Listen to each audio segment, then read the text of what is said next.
অসমৰ প্ৰতিজন কৃষকৰ কাৰণে অতি প্ৰয়োজনীয় কাৰ্ডটো হৈছে কিষাণ ক্ৰেডিট কাৰ্ড বা ফাৰ্মাৰ আইডি কাৰ্ড। এইটো সকলো কৃষকৰ বাবে অতি প্ৰয়োজনীয় কাৰ্ড হয়।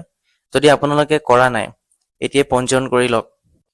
সকলো কৃষককে অতি গুৰুত্ব দিয়া হৈছে যে প্ৰতিজন কৃষকে কিষাণ কাৰ্ডটো কৰাটো বাধ্যতামূলক। ইতিমধ্যে অনলাইন যোগে পঞ্জীয়ন আৰম্ভ হৈ গৈছে। অলৰেডি বহুত সংখ্যক মানুহে ইতিমধ্যে এপ্লিকেশ্যন কৰিছে। আপোনালোকে যে PM কিষাণ নিধি যোজনা লাভ কৰিব বিচাৰে বা মাহে মাহে 2000 টকাটো লাভ কৰিব বিচাৰে, তেতিয়াহ'লে PM কিষাণ ৰেজিষ্ট্ৰেশ্যন কৰাটো বাধ্যতামূলক, নহ'লে আপোনালোকে পইচা নাপাব। এতিয়া আপোনালোকে এই কিষাণ ক্ৰেডিট কাৰ্ডটো কেনেকৈ কৰিব নিজৰ মোবাইলতে কলৈকো নোযোৱাকৈ, এই সকলোবোৰ মই দেখাই দিম কেনেদৰে অনলাইন কৰিব লাগে। এনেধৰণৰ ভিডিঅ'সমূহ পাই থাকিবলৈ ভিডিঅ'টো লাইক কৰিব, শ্বেয়াৰ কৰিব আৰু চেনেলটো ছাবস্ক্ৰাইব কৰিব।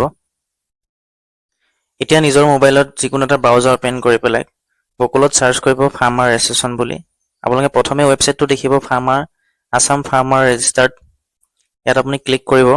ক্লিক কৰাৰ পিছত এনেধৰণৰ এটা ইণ্টাৰফেচ ওলাব। সেই ইণ্টাৰফেচটোত আপুনি দেখিবলৈ পাব ইয়াত আছে এটা ছাইডত অফিচিয়েল আৰু এটা আছে ফাৰ্মাৰ। আপুনি ফাৰ্মাৰ নতুন একাউণ্ট খুলি পেলাই ৰেজিষ্ট্ৰেশ্যন কৰি ল'ব পাৰিব। যদি আপুনি ৰেজিষ্ট্ৰেশ্যন নকৰে তেতিয়াহ'লে CSC চেণ্টাৰত গৈ পেলাই আপোনাৰ কৃষক পঞ্জীয়নটো কৰি ল'ব লাগিব।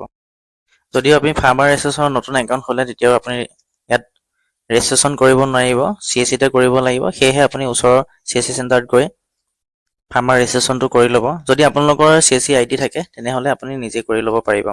এতিয়া মই CSC IDটো লগ ইন কৰি আপোনালোকক দেখাই আছোঁ। প্ৰথমে আপোনাৰ ইয়াত লিখা আছে আধাৰ কাৰ্ডৰ নম্বৰ। আপোনাৰ যিজন আপোনাৰ ফাৰ্মাৰ হয় তেওঁ ৰেজিষ্ট্ৰেশ্যন কৰিব, তেওঁ আধাৰ নম্বৰ ইয়াত এণ্টাৰ কৰিব লাগিব। এণ্টাৰ কৰি আধাৰ লগত যিটো মোবাইল নম্বৰ লিংক থাকিব, সেই মোবাইল নম্বৰ লিংকত আপোনাৰ এটা OTP যাব। সেই OTPটো ইয়াত ভেৰিফাই কৰিব লাগিব। এতিয়া মই ভেৰিফাই কৰি দি আছোঁ। যদি আধাৰ কাৰ্ডত লিংক নাথাকে তেনেহ'লে আপোনাৰ এই ফাৰ্মাৰ ৰেজিষ্ট্ৰেশ্যনটো ৰেজিষ্ট্ৰেশ্যন নহ'ব। এতিয়া ভেৰিফাই কৰি আপোনাৰ যিকোনো এটা মোবাইল নম্বৰ এণ্টাৰ কৰিব। আগত দিয়া OTPটোৰ সৈতে ছেম প্ৰচেছ আপোনালোকে ভেৰিফাই কৰি ল'ব। এতিয়া আমি আহোঁ আপোনাৰ মাটিৰ যিখন খাজানা, সেই খাজানাৰ ৰচিদখনৰ আপোনালোকৰ চাব ডিষ্ট্ৰিক্ট চিলেকশ্যন কৰিব, চাব ডিষ্ট্ৰিক্টটো চিলেকশ্যন কৰিব আৰু ভিলেজ আপোনাৰ গাঁওখন ৰেভিনিউ ভিলেজ যি পৰে সেই ৰেভিনিউ ভিলেজটো চাৰ্চ কৰি ল'ব। ইয়াত আপোনালোকৰ খাজানা ৰচিদৰ যিটো ডাক নম্বৰ সেই ডাক নম্বৰটো এণ্টাৰ কৰিব। এণ্টাৰ কৰি লৈ ছাইডত যিটো ছাবমিট অপশ্যন আছে সেইটোত ক্লিক কৰিব। ক্লিক কৰিলে আপোনালোকৰ ইয়াৰ ছাইডত যিটো অনাৰ লিষ্ট বুলি ওলাব তাত শ্ব' ক'ড ক্লিক কৰিব। ক্লিক কৰিলে আপোনালোকৰ খাজানা ৰচিদৰ যিজন ডিটেইলছ সকলোবিলাক ওলাই যাব। ডাক নম্বৰ, পটা নম্বৰ সকলোবিলাক ডিটেইলছ আপোনালোকে দেখিবলৈ পাব। ইয়াত এটা অপশ্যন আছে লেণ্ড টাইপ বুলি পেলাই, সেই লেণ্ড টাইপত আপোনালোকে ক্লিক কৰিলে ক্লিক কৰি প্ৰথম যিটো অপশ্যন ওলাব এগ্ৰিকালচাৰ বুলি, সেই এগ্ৰিকালচাৰ অপশ্যনত ক্লিক কৰিব। ক্লিক কৰি আপোনালোকে লেণ্ড ডিটেইলছত ক্লিক কৰিব।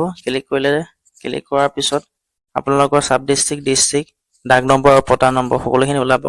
আৰু ভেৰিফাই কৰিবৰ কাৰণে ভেৰিফাই অল লেণ্ডত গৈ পেলাই ক্লিক কৰিব। আপোনাৰ যিটো খাজানা ৰচিদৰ নাম্বাৰ, পটা নম্বৰ, ডাক নম্বৰ এই সকলোখিনি ভেৰিফাই হৈ যাব। ভেৰিফাই হৈ যোৱাৰ পিছত আপোনালোকৰ তলত শ্ব' হ'ব সম্পূৰ্ণ ডিটেইলখিনি। স্ক্ৰল ডাউন কৰি পেলাই আপোনালোকে দেখা পাব ইয়াত আপোনাৰ ৰেভিনিউ বুলি ৰেভিনিউ অপশ্যনত ক্লিক কৰিব। দুটা টিকমাৰ্ক আছে, আগে এগ্ৰিমেণ্ট, এই এগ্ৰিমেণ্টত ক্লিক কৰিব দুটা অপশ্যনতে। ক্লিক কৰি পেলাই ছাবমিট অপশ্যনত ক্লিক কৰিব, ছেভত ক্লিক কৰি দিব। ছেভ অপশ্যনত ক্লিক কৰাৰ পিছত ইয়াৰ পিছত আধাৰ কাৰ্ডৰ যিটো এটা মোবাইল নম্বৰ, তাত মোবাইল নম্বৰত এটা OTP যাব। সেই OTPটো আমি ভেৰিফাই কৰিব লাগিব। ইয়াৰ পিছত প্ৰচিড টু ই-চাইনত আপুনি ক্লিক কৰি পিছৰ যিটো ইণ্টাৰফেচ পেজটো ওলাব, চিলেক্টেড ইংলিছ টিক চিন মাৰিব। আধাৰ কাৰ্ডৰ যিটো নাম্বাৰ, আধাৰ কাৰ্ডৰ নম্বৰটো এণ্টাৰ কৰিব। এণ্টাৰ কৰি চেণ্ড OTPত ক্লিক কৰিব। ক্লিক কৰাৰ পিছত আপোনালোকৰ আধাৰ কাৰ্ডৰ যিটো মোবাইল নম্বৰ লিংক থাকে তাত এটা OTP যাব। সেই OTPটো আপুনি ভেৰিফাই কৰি ল'ব। ভেৰিফাই কৰি লোৱাৰ পিছত আপোনালোকৰ CSC ফালৰ পৰা এটা পে'মেণ্ট কাটিব লাগিব। মই OTPটো ভেৰিফাই কৰি লৈছোঁ। ভেৰিফাই কৰি লোৱাৰ পিছত এনেধৰণৰ এটা ইণ্টাৰফেচ ওলাব, যিটো পেজ আপুনি দেখিব CSCৰ ৱালেটত। এই ৱালেটত আপুনি 5 টকা এটা পে' কৰিব লাগিব। আপোনাৰ CSC যিটো পাছৱৰ্ড, সেই পাছৱৰ্ডটো লগ ইন কৰি ভেলিডেটত অপশ্যনত ক্লিক কৰিব। তাৰপিছত আপোনাৰ এটা ৱালেট পিন থাকে, সেই ৱাল পেনটো আপুনি দিব লাগিব CSC ফালৰ পৰা।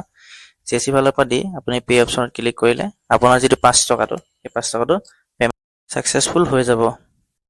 ইয়াৰ পিছত আপোনাৰ যিটো ফাৰ্মাৰ ID বা ৰেজিষ্ট্ৰেশ্যন IDটো আপোনাৰ ইয়াত শ্ব' হ'ব। তলতে আপোনাৰ ডাউনলোড PDF বুলি আছে, সেই PDFটো আপুনি ক্লিক কৰি আপোনাৰ যিখন ৰিচিপ্ট কপি সেই ৰিচিপ্ট কপিটো ডাউনলোড কৰি ল'ব। ডাউনলোড কৰি প্ৰিণ্ট অপশ্যনত ক্লিক কৰি আপুনি প্ৰিণ্ট আউটটো আপোনালোকে উলিয়াই ল'ব। ইয়াৰ পিছত প্ৰিণ্ট আউটটো ওলোৱাৰ পিছত আপোনালোকৰ ফাৰ্মাৰ আইডিটো কেনেকৈ এপ্ৰুভ হ'ব বা কেনেকৈ গম পাব আপোনালোকে, তাৰ বাবে আপুনি ষ্টেটাছটো চেক কৰি ল'ব। ওপৰত দেখুওৱাৰ দৰে চেক ষ্টেটাছ বুলি তাত আপুনি ক্লিক কৰি আপোনাৰ আধাৰ নম্বৰটো এণ্টাৰ কৰি ল'ব। আধাৰ নম্বৰটো এণ্টাৰ কৰাৰ পিছত আপোনালোকৰ আইডিটো শ্ব' হ'ব এপ্ৰুভ হৈছে নে নাই। যদি প্ৰচেছিঙত থাকে প্ৰচেছিং দেখাব, যদি এপ্ৰুভ হৈ যায় আপুনি ফাৰ্মাৰ আইডিটো তাতে শ্ব' হ'ব। এইখিনি আছিল মোৰ ভিডিঅ'টো। শেষলৈকে চোৱাৰ বাবে আপোনালোকক ধন্যবাদ থাকিল।